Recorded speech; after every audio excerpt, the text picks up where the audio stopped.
Venga, Bueno, vamos. pues nada, bienvenido todo el mundo a esta charla, a esta conversación sobre las heridas primordiales del carácter. Sería este el tema, tengo entendido. Entonces, con Ramón Ballester, con Juli Salvat, ambos del estudio del carácter. Y bueno, yo ante todo preguntaba un poco cuál era el nivel aquí de conocimiento sobre enagrama y sobre bioenergética para adecuar un poco la conversación a los conocimientos que ya tengáis. Pero bueno, podemos ir saltar así, digamos, a la torera y a ver qué sale igualmente. Y entonces, si os parece bien, yo os haré algunas preguntas. Sí, claro. Sí, Estamos a No- tu no- disposición. muy bien. No sé si valdría la pena que os presentara, ya que se graba para la gente que no os conozca. Mm. Puedo presentar a Ramón, pero Julie, la verdad es que no sé mucho sobre ti, o sea que casi que voy a dejar en vuestras manos una autopresentación. Julie, ¿quieres empezar tú? Sí, empiezo yo en todo caso. Soy Juli Salvat. Centrándonos en lo que está en el día de hoy, pues soy terapeuta desde hace muchos años. Yo empecé en el mundo de la fisioterapia, la acupuntura.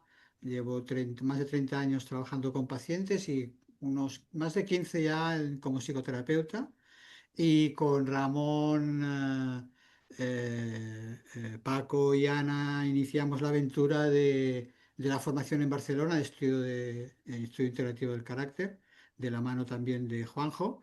Y ahí estamos en este proyecto que está costando porque las cosas, parece que a la gente le cuesta un poquito estudiar, pero bueno, ahí estamos con el proyecto y con la ilusión de enseñar este oficio, que no es fácil.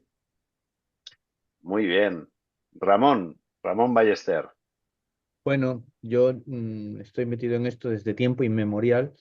Me dedico al autoconocimiento y al trabajo con psicoterapia y trabajo interior desde hace años y también tuve la fortuna de estar en una de las primeras promociones que Juanjo Albert arrancó del trabajo con el carácter y me enamoró el trabajo y luego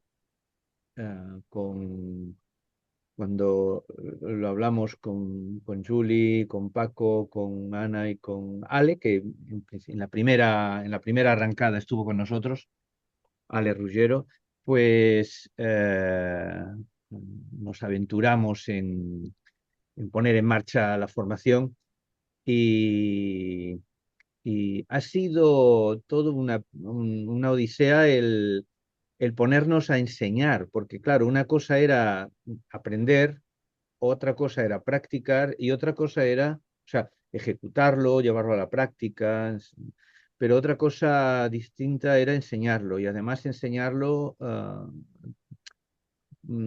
preservando el estilo personal de cada cual, ¿no?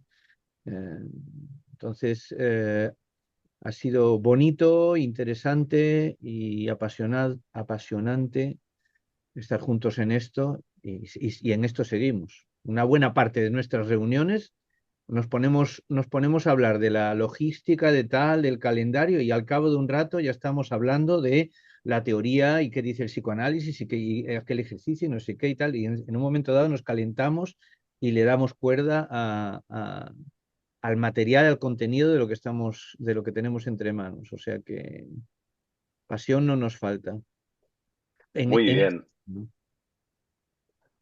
muy bien. Bueno, yo debo decir que lo que conozco del estudio del carácter, eh, a mí siempre me ha impresionado muy gratamente. Creo que podría decirse que es un tercer o un cuarto camino de los caminos de la psicoterapia humanista que se han ido desarrollando, sobre todo en España y en el mundo latino durante las últimas décadas. Tenemos a Claudio Naranjo con el enagrama, tenemos la Gestalt, tenemos la terapia corporal, también muy deudora de la caracterología bioenergética de Wilhelm Reich y del enagrama. Y tenemos este estudio del carácter de Juanjo Albert que con tan buenos resultados habéis continuado. Entonces, creo que por situar un poco el tema, bueno, el enagrama y la caracterología bioenergética son dos modelos diferentes en principio para comprender la personalidad humana y algo más que la personalidad. Entonces, quizás sería bueno decir que aunque la equiparación entre un modelo y el otro no es exacta, sí es cierto que estos dos mapas son bastante compatibles y han ayudado mucho a muchas personas a entender mucho mejor su carácter, su neurosis y por tanto su sufrimiento. Vamos bien por aquí. ¿Queréis decir algo sobre esto? Primero, para empezar, por ejemplo, si no podemos pasar a otro tema, pero estas coincidencias y diferencias entre el eneagrama y la caracterología bioenergética mucho la atención. Claudio Naranjo, por ejemplo, decía que son dos sistemas parecidos pero no exactos e incluso era a veces ligeramente crítico con el trabajo de Juanjo Albert, pero bueno, Claudio era crítico con todo el mundo, o sea que eso no era raro. Y sin embargo, el trabajo de Juanjo demostró ser de una enorme solidez, tanto es así que incluso al final, pues hablé con Claudio para publicarle el libro en La Llave, que estaba publicado con otra editorial, si recordáis, ¿no? Entonces, Sí. ¿qué os parece? ¿Cómo es esta fusión, o esta comparativa, esta complementariedad entre enneagrama y caracterología bioenergética? Voy, sí. Tira. Em, Ahora que nombras que Claudio había sido, Claudio había sido un poco crítico con Juanjo, o Juanjo también un poco crítico con Claudio, es, También, también. sí, pero es normal. Quiero decir, si nos vamos a épocas anteriores, Jung lo fue con Freud y Wilhelm Reich lo fue con Freud y Freud con Wilhelm Reich. Es decir, todas las teorías nacen a partir de un momento determinado en que alguien las piensa y forzosamente tienen que ser críticas con otras teorías, porque las piensan otras personas. Entonces, eh, eh, es normal y tiene que ser así que las teorías en parte se critiquen, pero también es lógico que hayan partes de ellas que se cabalguen y que se puedan unir las unas a las otras, ¿no? Y Juanjo eh, pudo hacer un mix que incluso en su libro, en el prólogo, también se habla de que no todo el eneagrama coincide perfectamente con la bioenergética de Reich y de Lowen, y tiene que ser así, porque son modelos diferentes, pero sí que la genialidad, creo, de Juanjo tiene que ver en sus conocimientos profundos del eneagrama y en su interés por llegar a la etiología de los eneatipos que no se explican en el eneagrama. Y yo creo que ese fue su esfuerzo y lo consiguió. Lo consiguió un tanto por ciento muy importante y creo que ahí está el éxito. O sea, no me preocupa que los genios se critiquen los unos a los otros en sus teorías, sino que tiene que ser así, ¿no? Conocemos las discordias que hubo entre Freud y Jung y Reich fue desplazado de la escuela de psicoanálisis en su momento, cuando en principio eran íntimos, o Ferenczi, o el mismo Fritz Perls que se había analizado con Freud, con Reich, pero en cambio después los criticó, pero utilizó técnicas de ellos. O sea, a mí no me preocupa tanto que las cosas se critiquen, ¿no? Sino que se enriquezcan y que las unas se alimenten de las otras. Eso es lo que veo yo desde ese punto de vista. Y el mismo Juanjo, recuerdo, estábamos Ramón, yo y Juanjo, cuando nos animaba a traer esta formación aquí a Barcelona. En Barcelona nos dijo, no dejéis, no os paréis en lo que yo os digo, seguid estudiando, añadid vuestras cosas, ¿no? Quiero decir, él estaba abierto a esto. Una técnica no puede estar cerrada porque cuando una técnica cierra, está cerrando conocimiento y la psicoterapia justamente no puede ser algo cerrado, tiene que abrir, abrir. Si no abre, lo que hace es cerrar las almas y cerrar la personalidad de cada uno. Mm. Sí veo yo esto. De hecho, yo, como añadido, conocí este trabajo en uno de los SATs, después de que se hizo el SAT de Bavia y se cerró el trabajo en Bavia. El siguiente SAT se hizo en Segovia. No sé si tú recuerdas el lugar, David, pero no me acuerdo el lugar, cómo se llamaba, pero en Segovia Juanjo presentó este trabajo y me acuerdo que Claudio hizo una presentación, una buena loa de la investigación que Juanjo estaba haciendo en aquellos momentos. Y entonces fue Juanjo y Sherif, mano a mano. Sherif llevó los ejercicios de bioenergética y las propuestas que hacía de trabajo corporal, que en aquel momento estaba con la psicocalistenia y hacía experimentos y tal. Y Juanjo presentó el trabajo, nos lo estuvo haciendo durante todo lo que duró el SAT. Todas las tardes íbamos haciendo trabajo, bueno, los que habíamos seleccionado de todas las ofertas que había, trabajar con Juanjo. Creo que era medio grupo del SAT, estábamos en eso, había mucha gente. Y bueno, fue espectacular. Y me acuerdo que Claudio le jaleó a Juanjo de que siguiese con este trabajo porque le parecía excepcional. Eh, no quita que después hubiera sus discusiones y sus diferencias, que las hubo porque Juanjo iba mm, forzando la cosa y haciendo la correlación de los tipos de Lowen y tal con los diferentes momentos de los diferentes eneatipos. Pero claro, hay una parte donde se diferencian los dos trabajos porque el eneagrama mira las tipologías de carácter y el trabajo de la etiología de carácter miramos más las diferentes defensas que se van construyendo a lo largo del desarrollo del niño y cómo se van incluyendo unas sobre otras, de manera que eh, mm, al final del trabajo con la etiología del carácter que nosotros proponemos desde el trabajo de Juanjo, desde el enfoque de Juanjo, lo que surge más que un eneatipo es una matrícula, es decir, todas las defensas que hay detrás del eneatipo, con lo cual la persona tiene una panorámica diferente que incluye también bueno, la defensa corporal y la defensa,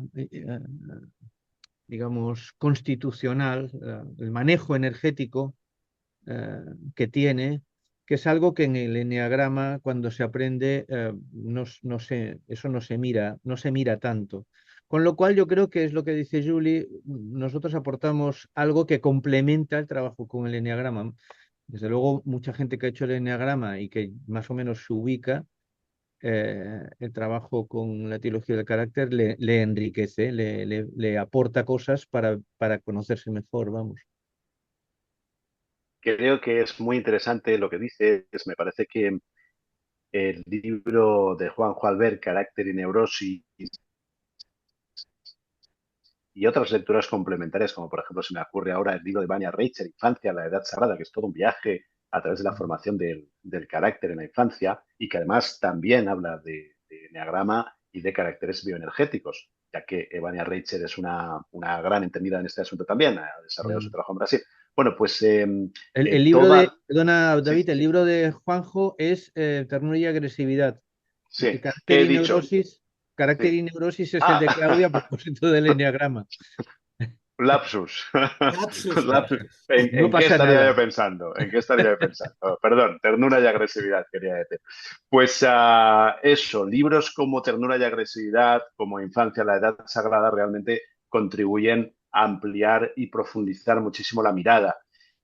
Me parece muy interesante el concepto de matriculación o matrícula, como has dicho, Ramón, en el sentido de que es cierto, hay algo así como que cada eneatipo, cada carácter básico, en realidad es una suma personalizada de heridas y de mecanismos de defensa que hace que un 7 no sea igual a otro 7, ni siquiera un 7 conservación igual a otro 7 conservación. Sí, Que le da a cada persona un carácter en cierto modo irrepetible. irrepetible en cuanto a suma de heridas y de mecanismos de defensa. ¿Podríais contar algo más sobre eso? ¿Cómo de alguna manera sí somos irrepetibles en cuanto a los porcentajes de herida o a los porcentajes de locura o a los porcentajes de sufrimiento que añadidos a una coctelera que es el yo dan, sí, alguien de un determinado carácter, pero nunca exactamente el mismo? ¿Tienes tú, Julie? Sí. Mira, podríamos poner, ¿por qué dos hermanos que nacen en la misma familia con los mismos padres son tan diferentes? ¿No? Pues precisamente porque hay muchas cosas que hay que tener en cuenta. Bueno, quería señalar también que el estudio del carácter, este modelo, lo tenemos, se plantea a partir del nacimiento, ¿no? Pero que ya hay algo antes del nacimiento que es una relación entre un útero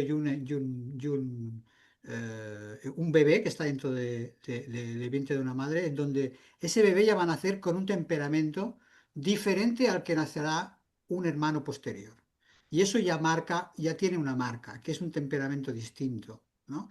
Pero a partir de ahí condicionan los caracteres y en dónde se van a ir fijando las defensas, el ambiente. Y dentro del ambiente está cómo se le acoge en este mundo. Y no es lo mismo acoger a un primer hijo que a un segundo hijo. No es lo mismo alimentar a un primer hijo que a un segundo hijo. Y el ambiente en que nace un hijo o una hija, una bebé, no es el mismo un año determinado que 2, 3 años después. ¿Qué ha pasado? ¿Qué ambiente hay en esa familia de diferente? Todos estos acogimientos por parte de la madre o de la persona que haga de función madre y el ambiente que se encuentra va formando las diferentes defensas. Con lo cual, aunque pueda haber un tronco común, nunca puede ser igual, ni siquiera en gemelos, ¿no? Con lo cual, dentro de este modelo sí que tenemos en cuenta el acogimiento, las funciones madre, función padre, pero también el ambiente y también el temperamento, que es esa energía que trae el bebé consigo y que ya le da potencialidades determinadas. Es decir, pensamos que el bebé, si es cierto que viene desvalido, prematuro, necesita que le den de comer, viene con un cuerpo a mitad de camino o menos, ¿no? Pero no es pasivo el bebé, viene con un temperamento. El bebé, a pesar de ser vulnerable, puede utilizar herramientas como el lloro, como la queja, como los movimientos, que le diferencian, y eso son sus propias potencialidades, ¿no?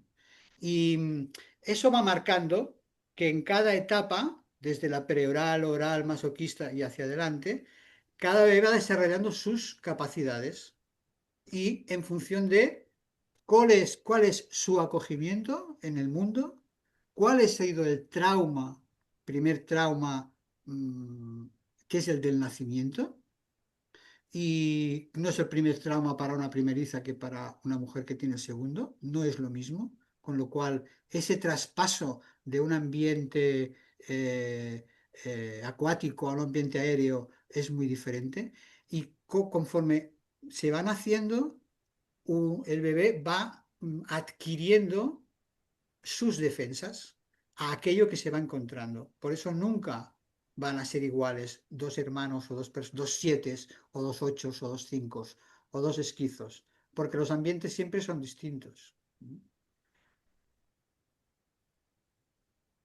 No sé si responde. Sí, yo creo que queda mucho más claro. No sé si quieres decir algo más, Ramón, sobre este tema, que sería inagotable, claro. Es inagotable. Es que, claro, Yuri va diciendo y yo lo voy diciendo sí, sí, sí a esto, sí a lo otro, y añadir cosas relacionadas con esto.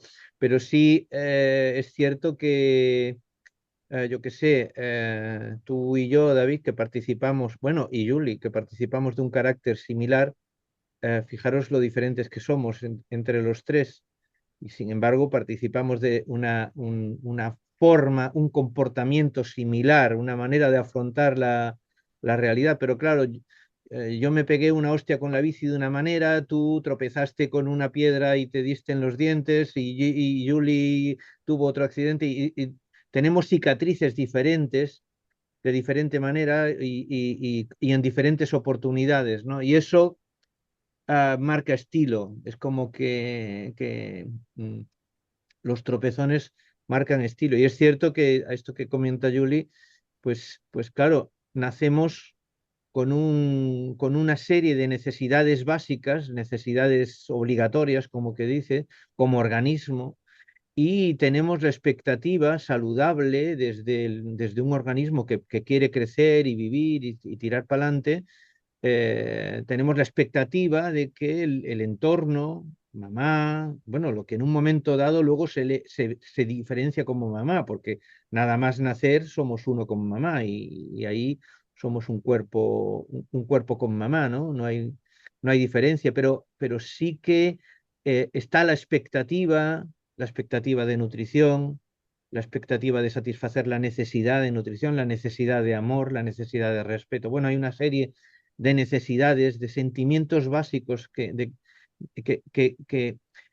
primero se fundamentan en una confianza en que el entorno me va a abastecer, y luego resulta que la respuesta del entorno es de una manera o de otra, y ahí van apareciendo, bueno, ¿y qué estrategia tengo yo para conseguir lo que yo estoy necesitando? Que mamá en primera instancia no me lo da, o me viene de otra manera, o algo así como cómo puedo sobrevivir si lo que yo necesito y lo pido como sé o como puedo para el momento evolutivo que tengo es satisfecho o no. Entonces, digamos que en el repertorio de acciones, pues uno ejecuta un plan B o ejecuta un plan C, y ahora grita más o ahora se deprime más, y entonces sí que consigue mamar, o sí que consigue un abracito, o sí que consigue respeto en un momento dado, y así va montándose la carrera, ¿no? De sucesivas vallas a lo largo del crecimiento. Nosotros lo leemos, esta conformación, aproximadamente hasta los 7 años, en el desarrollo de las diferentes etapas que se van montando una detrás de otra, ¿no? Teniendo en cuenta que el crío, pues, la criatura, pues va teniendo cada vez más fuerza, cada vez más control psicomotriz, cada vez, claro, la velocidad de crecimiento de un niño o de una niña hasta los 7 años es brutal. Y ahí se va implementando todo, ¿no? Entonces ahí, claro, es como queda incrustado las defensas como formas de supervivencia, ¿no? No sé si sobre esto a ti se te ocurre, para no extendernos y pillar nosotros el micro solo. Bueno, se me ocurre que podríamos hacer un rápido repaso de las heridas primordiales de los 5 caracteres escritos por la bioenergética. No sé si soléis incluir una sexta categoría que a veces se incluye, que es el carácter disociado o fragmentado. Si queréis, luego lo comentáis. Pero básicamente quería, ya que el título de este encuentro es Las heridas primordiales, quería hacer un pequeño repaso, simplemente un pequeño comentario sobre cada herida, un poco parto de ese cuento de Khalil Gibran, que es el cuento del rey sabio, el rey de Wirani, que es ese rey que todos los ministros, toda la gente de la ciudad se vuelve loca porque un brujo ha envenenado la fuente, la única fuente de agua. Mm. Y entonces él va diciéndole a todo el mundo, no bebáis, no bebáis. Pero la gente bebe y entonces se ríen de él, ¿no? Y le dicen, está loco, el rey está loco. Y el pobre rey al final, cuando se da cuenta de que es el último sano, pues va a la fuente y bebe conscientemente del agua envenenada, para no ser diferente. Entonces, un poco, eso es como una metáfora de la caída en el carácter, ¿no? Podría ser algo así. Y entonces esa herida primordial de cada carácter, eso es lo que me gustaría que comentarais, ¿no? Comenzando por el esquizoide, ¿no? Esa herida que podríamos decir quizás, no sé cómo la describís vosotros, ¿no? De rechazo existencial, ¿no? Una herida donde el niño ha vivido experiencias tempranas de rechazo profundo, de amenaza a su existencia. Entonces, Em, Antes decíais que es interesante ver cómo en la bioenergética se profundiza en toda esta parte que el eneagrama no profundiza, ¿no? En la formación de la herida. Un poco la pregunta es cómo se van formando las diferentes heridas. Eh, ¿Parece bien si empezamos por el carácter esquizoide? sí, el esquizoide en todo caso sí, es el primero. Hay que tener en cuenta que el bebé cuando nace no hay ningún aparato psíquico en funcionamiento, no hay un cuerpo, es un cuerpo sin límites, no hay, él es todo. No hay un caos en el que él es el que lo provoca todo y no hay ningún tipo de diferencia entre el otro y él mismo. Él es todo lo que sucede, todo lo que le sucede, ¿no? Es, eh, mm, no hay un yo piel, no hay un yo cuerpo, no hay un yo psíquico, ¿eh? Con lo cual, si no hay un yo, no hay un tú, no hay un otro, ¿eh? Con lo cual, no es que tú no me das, es que yo soy todo, es la existencia la que se pone en juego. Sí, y además es una existencia que depende omnipotentemente de él mismo. Y ahí está la gran herida del esquizoide, que no es un ser tal como nos vemos ahora mismo, ¿no? Es un espacio, es un lugar en donde todos y todas hemos pasado por ahí y nos hemos olvidado de eso porque a partir del tercer o cuarto mes aparece el otro y aparece la otra. Aparece la teta de la mamá o aparece el biberón o aparecen otras necesidades, ¿no? Y ese espacio de caos, ese espacio de todo soy yo, algo omnipotente e irreal al mismo tiempo, es lo que crea esa primera herida, gran herida, que todas tenemos, porque todas en algún momento decimos, me meto en la cueva. ¿Quién no ha dicho eso? Me voy y me retiro. Yo creo que cuando uno se retira, cada uno a su estilo, se mete en ese lugar, ¿no? En ese lugar esquizoide. Y la primera herida tiene que ver con eh, ese peligro de no voy a poder seguir existiendo. Oh, ¿Mm? Me cuesta sintetizar tanta información en poco tiempo, ¿eh? Pero es un espacio, el espacio esquizoide. Los que tenemos una parte esquizo un poco aún ahí flotante, ¿eh? Marcadita. Marcadita, es un espacio en donde se está tan bien que da pena salir de allí. Pero justamente hay que salir de ahí para poder existir, porque si no, no eres. ¿Mm? Ahí no hay límites. No hay fantasías, no hay yo, no hay ello, no hay nadie, ¿no? No sé si... Bueno, ya- sí, yo creo que muy bien para empezar a abrir boca. Vamos con el carácter oral, donde la herida primordial sería algo así como una falta de nutrición emocional. Eh, entonces, ¿cómo sería un poco pues, la respuesta adaptativa a esa falta de afecto, a esa sensación de falta de sostén en la etapa de dependencia, ¿no? La etapa de lactancia, de los primeros Eh, vínculos. sí, progresivamente,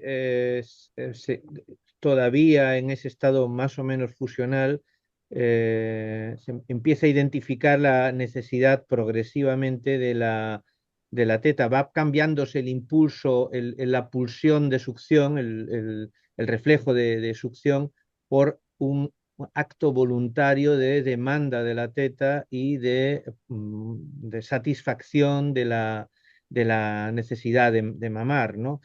En esa necesidad de mamar está la necesidad de no solo de la lechita y la nutrición que me viene, sino de un amor acogedor, incondicional, absoluto, que el bebé, criatura necesita, ¿no? Entonces, lo que obtiene el bebé no es lo que está necesitando, sino un amor condicionado, un cumplir con el trámite de tener cuidado suficiente y ya está, ¿no? Entonces, esa sensación de carencia profunda del amor es lo que determina que el carácter oral se necesite, para conseguir eso, tener algo que le relacione con la parte nutritiva.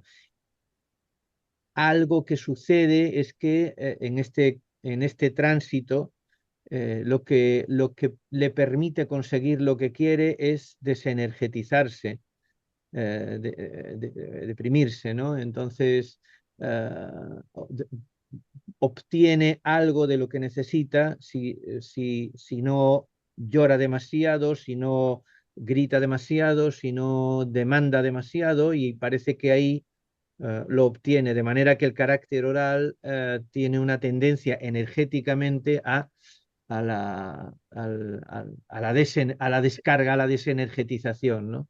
A no tener demasiada carga, ¿no?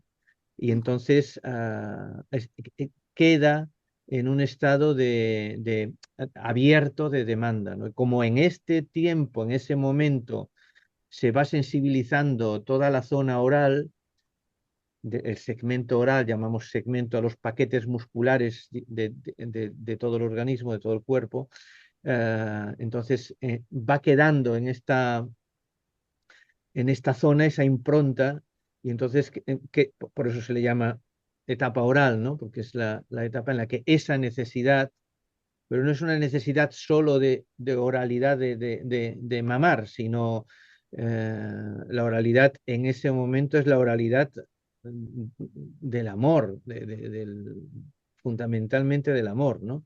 Entonces, eso es lo que queda, Karen, esa necesidad es la que queda ahí, la falta queda ahí instalada, ¿no? Decía, creo que es Melanie Klein, que siempre nos va a venir a terapia un oral, después algún otro carácter, pero por encima de todo, todo el mundo pasamos por ahí, todos estamos con un tipo particular de carencia amorosa fundamental. Es como la herida que se establece en este momento es la falta de amor, ¿no?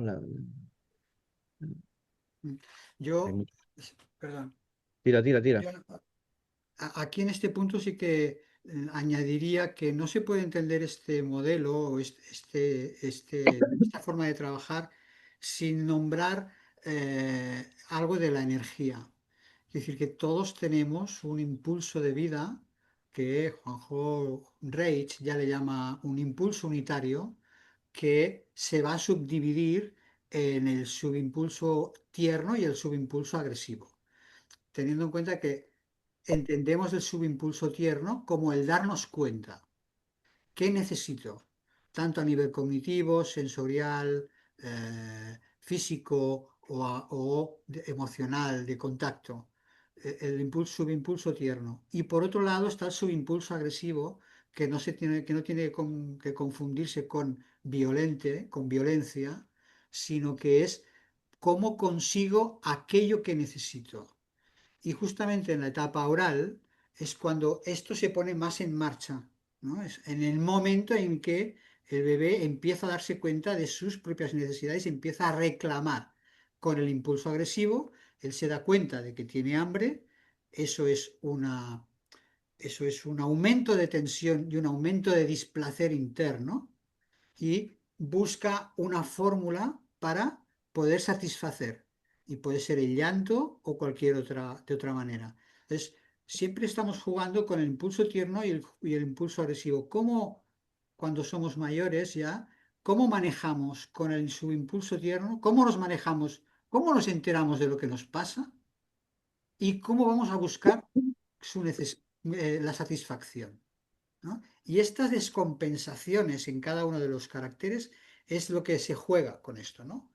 Con, eh, cuando dice Ramón deprimimos energía, es deprimimos el impulso agresivo, ¿no?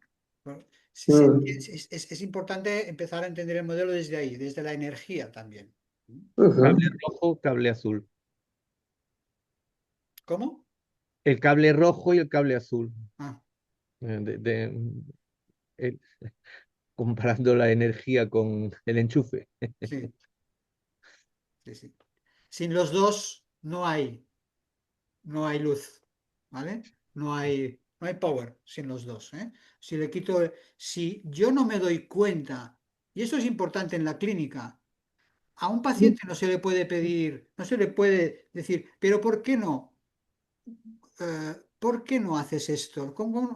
Si él no sabe lo que tiene que hacer, si no sabe lo que necesita, y esa necesidad, que a veces incluso está distorsionada, como en los masoquistas, en el que es difícil, con lo cual jugar con el impulso tierno y el impulso agresivo es una manera también de diagnosticar el rasgo o la estructura del paciente, o el momento por el que está pasando el paciente, incluso a la hora de proponer trabajos de silla caliente, de polaridades, etcétera.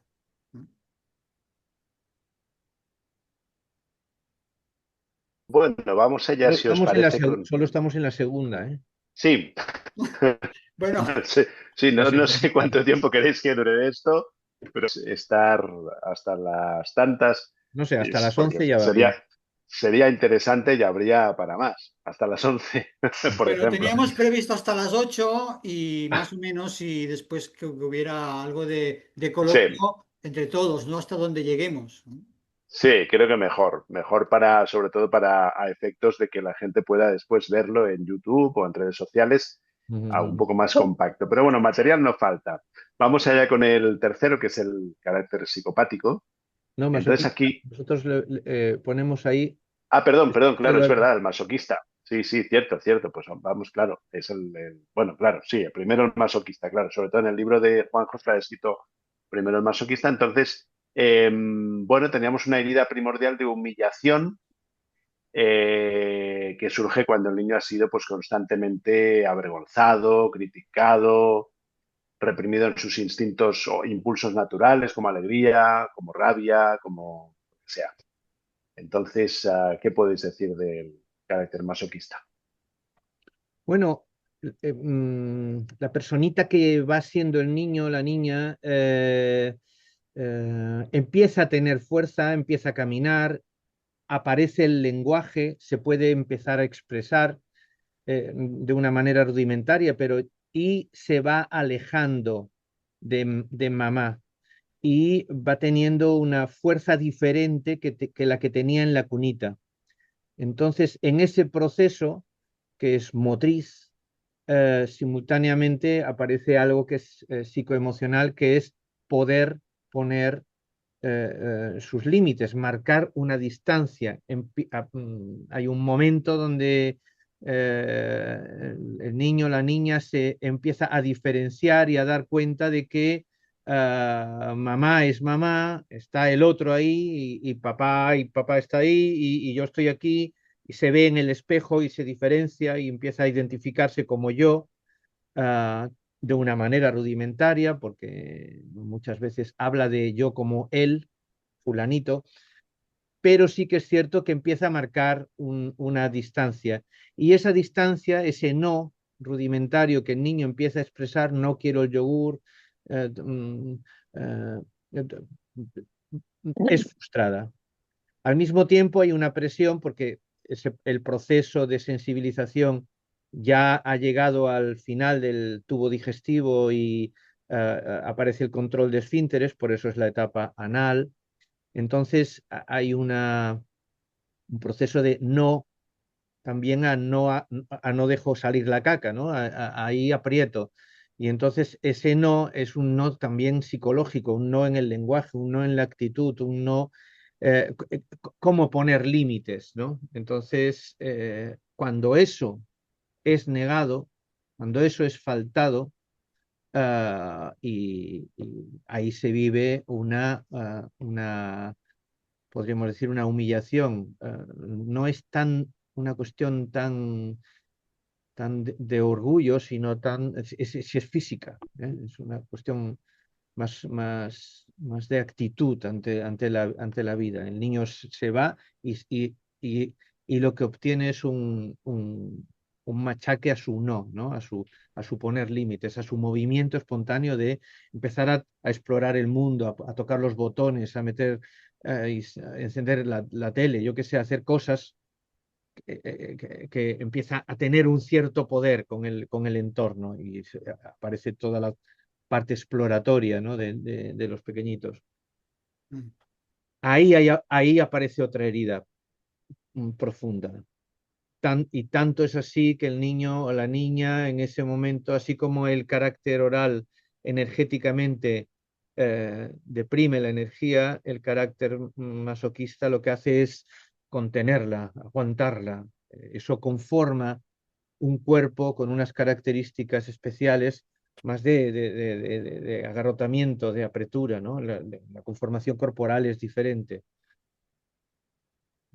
No me voy a extender mucho porque si te dejo, Julie, que hables de... Yo añadiría que la herida aquí, porque la etapa anal, que es la etapa justamente del masoquista, es una etapa clave, porque los tres primeros caracteres son los primeros caracteres, son los tres caracteres pregenitales. Aquí el sentimiento, la herida que se, que se, que se conforma, la herida es, se hiere el sentimiento básico de seguridad en la individualización. Es decir, en la etapa anal es cuando aparece el no del niño, de la niña.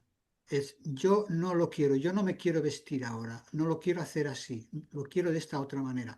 El no es importante ahí. Lo que se humilla es esa decisión, ese no, ¿no? Y no es un no como en el psicopático, por ejemplo, que se le seduce para que no haga lo que él quiera, sino que realmente se le humilla. ¿No? Y se le humilla de muchas maneras. A todos de alguna manera se nos ha humillado ahí, de alguna manera, porque en esta fase aparece la cultura, aparece la educación, aparecen las formas de hacer. Y ahí aparece también lo que más adelante será el super yo o el perro de arriba, que se le llama en la Gestalt. Aquí es donde empieza a forjarse esto. Con lo cual, el carácter, cuando aparece un paciente en consulta, que sería un eneatipo 9, ¿no? Es un paciente que, a diferencia del carácter oral, que es un carácter que se desenergetiza, o del carácter esquizoide, que se congela, este es un carácter que viene cargadísimo de energía, porque ha tenido que contener tanto sus impulsos que lo único que ha podido hacer es contenerse a sí mismo. ¿Mm? Algo que, que no se debe confundir, que masoquismo aquí no es disfrute del dolor, sino que es dificultad en obtener placer, en obtener disfrute. Si yo voy a buscar el disfrute, voy a ser humillado. Ese es el gran problema del masoquismo, que en el fondo, poco a poco, si se constituye ese carácter, se le va a hundir en un lugar en donde nosotros le llamamos la ciénaga masoquista, que es un lugar donde no se puede salir, donde es muy difícil salir de ahí, en donde el paciente quiere y no puede, y no sabe por qué no puede, ¿no? Y sí que me atrevo a decir aquí que algo que veo que, sobre todo terapeutas, todos lo hemos hecho, ¿no? Yo creo que todos hemos pasado por ahí, pacientes nueves, o con rasgos masoquistas importantes. Los pasivos femeninos podemos tener rasgos masoquistas importantes, u orales o masoquistas. De pégale al cojín, ese pegar al cojín, cuando en un rasgo masoquista que está tan cargado en el centro del cuerpo, cuando su fuerza se la lleva a los brazos sin tener en cuenta su fuerza interna, no hace más que hundirle, entre comillas, en su ciénaga, porque no puede salir de ahí. No puede salir un rasgo masoquista en la etapa anal, no puede salir de ahí con la rabia, solo puede salir de ahí conectando con su propia fuerza, con esa individualización, ¿no? Esa es la... Por eso es un rasgo que cierra los tres primeros caracteres pregenitales. Pasaremos a partir de aquí a los fálicos y genitales, y es un cambio importante en la evolución del niño. Mm, eh, mm, Son pacientes que han tenido un ambiente demasiado acogedor, una madre cocodrilo, una madre que, que, que le dice que ella es todo para él, que sin ella él no podrá hacer nada. ¿Mm? uf, Realmente es un carácter difícil de trabajar. uf. ¿Mm? Bueno, vamos ahora sí con el carácter psicopático. Aquí hablaríamos de una herida primordial que tiene que ver con la manipulación, con con la manipulación emocional, con la traición y, bueno, digamos que ahí hay una manipulación emocional, ¿no? Decías tú, Julie. Es decir, que el niño ha tenido que adaptarse a figuras parentales invasivas o manipuladoras y ha tenido que hacer una especie de renuncia de sí mismo para sobrevivir. Sí, sí, sí, sí, lo he nombrado psicopático porque también por ejemplo, el carácter psicopático que incluye a dos eneatipos, al Ujú. 3 y al 6, ¿no? Y en función de si ha sido seducido o ha sido reprimido, ¿no? Me corriges, Ramón, si me equivoco ahí, Mm. será será un obsesivo, tendrá una estructura más obsesiva como el 6 o será una estructura más histérica como el 3, ¿no? Es un carácter, por eso ahí ya, fíjate que ya de un solo tronco en el que hay esquizoide oral masoquista, ya nos dividimos en dos eneatipos, que puede ser obsesivo histérico, y a partir de ahí vendrán los genitales, ¿no? Los Tales. rígidos, ¿no? Pero ya aparece una seducción, hay un engaño en donde los progenitores no van a favor del bebé, sino que van a favor del propio narcisismo del padre o de la madre. Para, Eh, para dejarlo, porque veo la hora que es, ¿eh? Para entender cómo se juega con el bebé, con el niño. la necesidad abierta de amor, de reconocimiento, porque en esta etapa hay como se va conformando el yo interno, el yo social también, aparece la escuela y aparece el lugar en la familia y el lugar en el grupo, en la pandilla, y ahí hay una manipulación de que vas a obtener el amor si me gustas, si eres bueno en esto, si eres bueno en lo otro, si eres hábil, si eres guapo, si eres listo, si eres rápido, si eres lo que sea, que ese es mi proyección narcisista en ti, querido hijo mío, ¿no? O querida hija mía. Y entonces el niño compra o la niña compra. Y entonces ahí, claro, hostia, tengo un método de conseguir amor. Pues venga, y entonces ahí pues orienta toda su habilidad que está obteniendo en ese momento para tener esa sensación de lugar.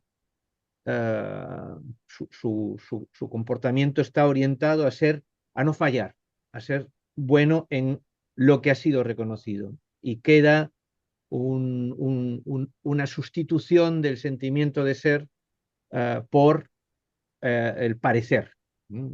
El presentar eso, ¿no? Y en el carácter genital, que sería el siguiente grupo, la etapa genital, se despliegan ya no solo dos, sino cuatro, ¿no? Entonces aparecen los fálico-narcisistas, compulsivo y obsesivo, el pasivo femenino que nombraba Julie hace un rato, y el histérico, el histriónico, que esto da lugar en el eneagrama al 7, al 2, al 8 y al 1, ¿no? Donde ya sí aparece la triangulación, papá, mamá, niño, lo que se despliega en el Edipo, que tiene que ver ni más ni menos con que ese amor, esa carga energética que en el cuerpo se va manifestando de una manera cada vez más potente, brota en la manifestación, en la sensibilidad, en la piel, en las fundas.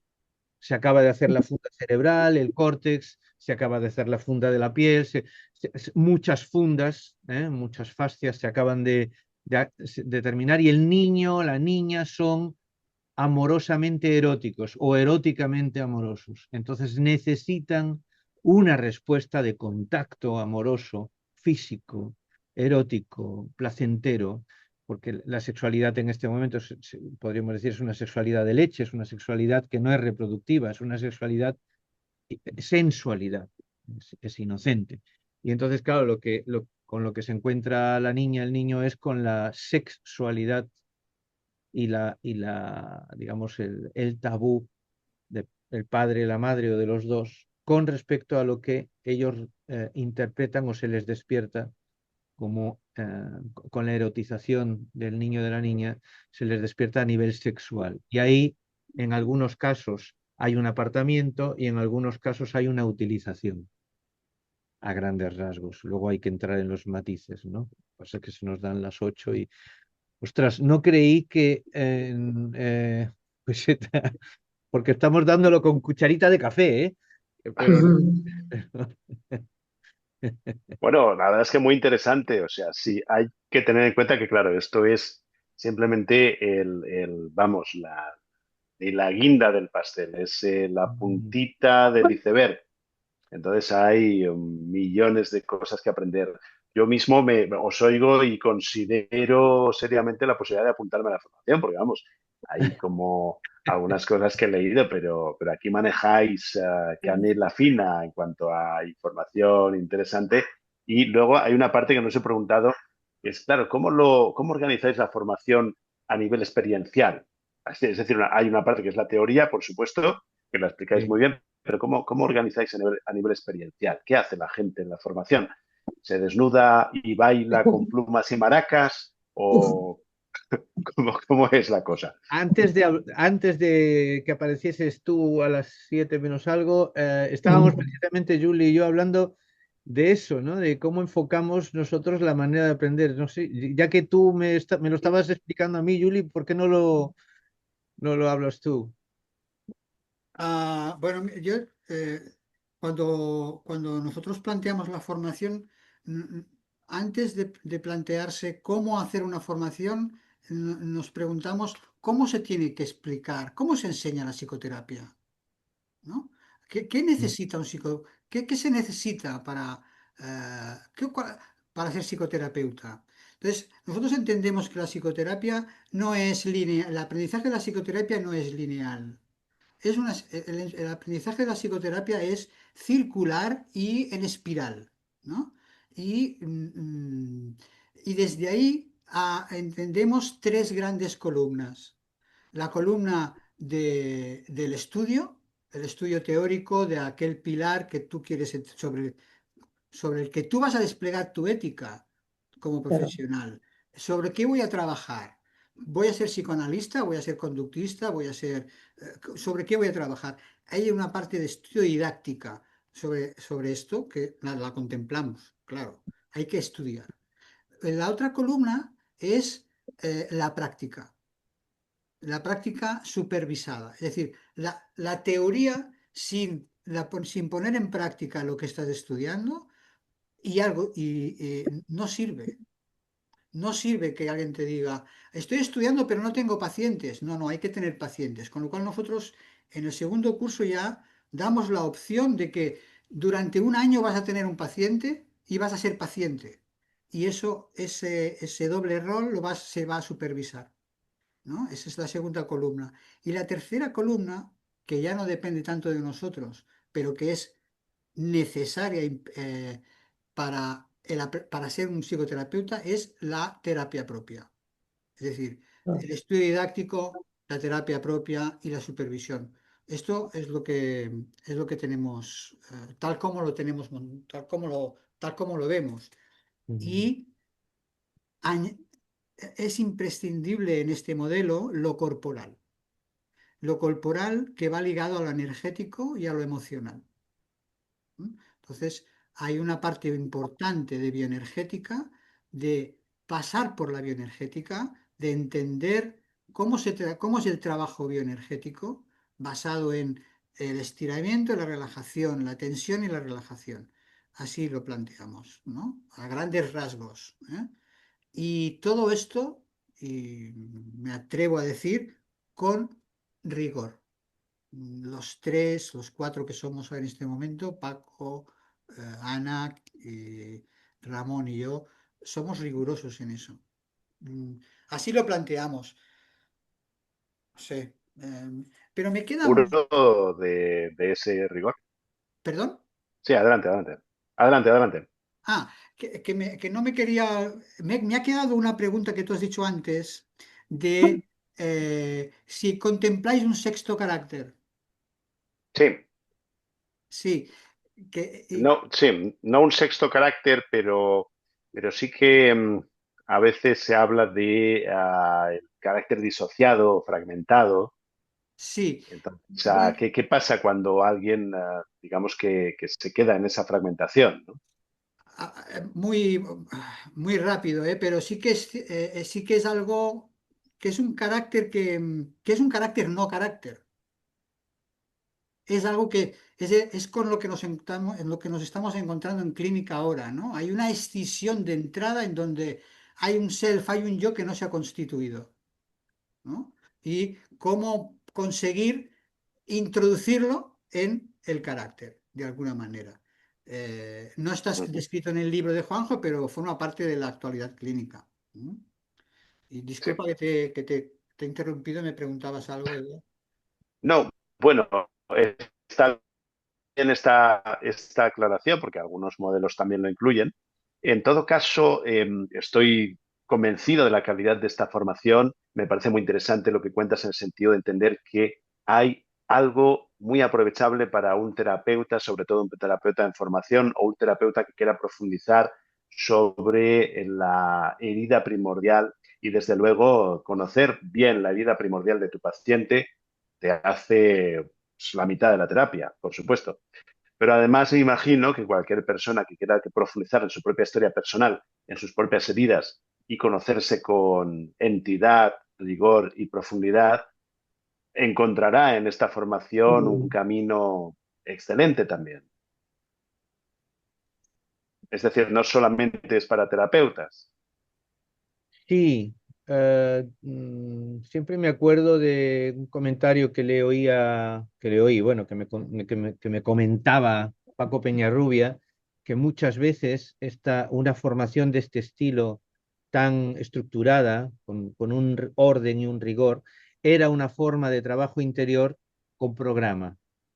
Es decir, que muchas veces algunas personas colocarse en una formación de estas características le permite entrar en una línea de trabajo de autoconocimiento donde va desgranando tema por tema y va construyendo el mapa y además va de alguna manera consiguiendo, dentro de los términos que se manejan por ahí, sanarse, en el sentido de que podemos diferenciar entre curarse y sanarse. Curarse siempre tiene que ver con algún elemento exterior que te aporta algo, que te quita, que te hace el sana sanita, pero el sanarse tiene que ver con un trabajo interior, con algo que emerge de dentro a afuera y que permite comprender qué es lo que qué es lo que me atraviesa, qué es lo que me rigidifica, qué es lo que me bloquea, y desde ahí, desde esa comprensión y desde ese trabajo,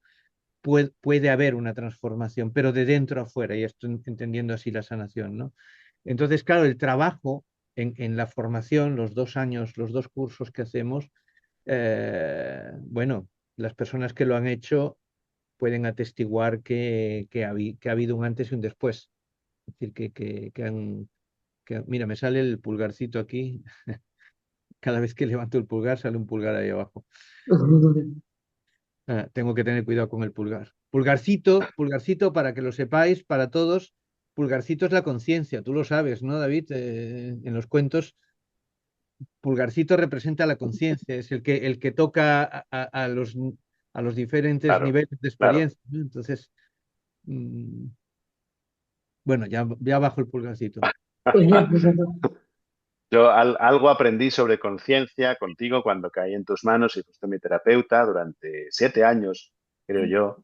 Hiciste milagros, no, no del todo, porque vamos, sigo siendo profundamente defectuoso, pero la verdad es que como estaba para el arrastre, tu labor fue extraordinaria. Bueno, Yo el siempre, acabadito se encargó Claudio de eso. Yo creo que sí, si sí, hay algo pendiente es Claudio que no lo acabó de hacer, pero bueno, yo entonces solo sí, entonces le echamos, te preparé para entregarte.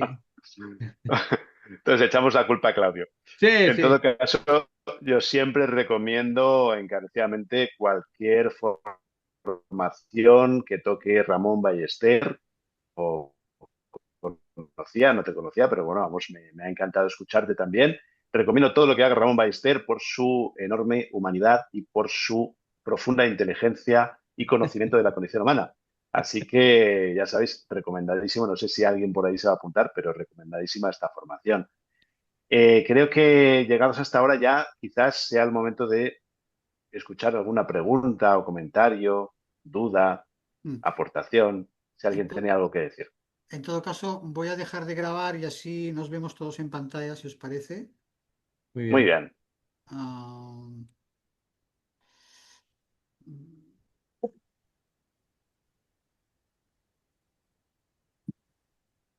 ¿Has conseguido dejar de grabar?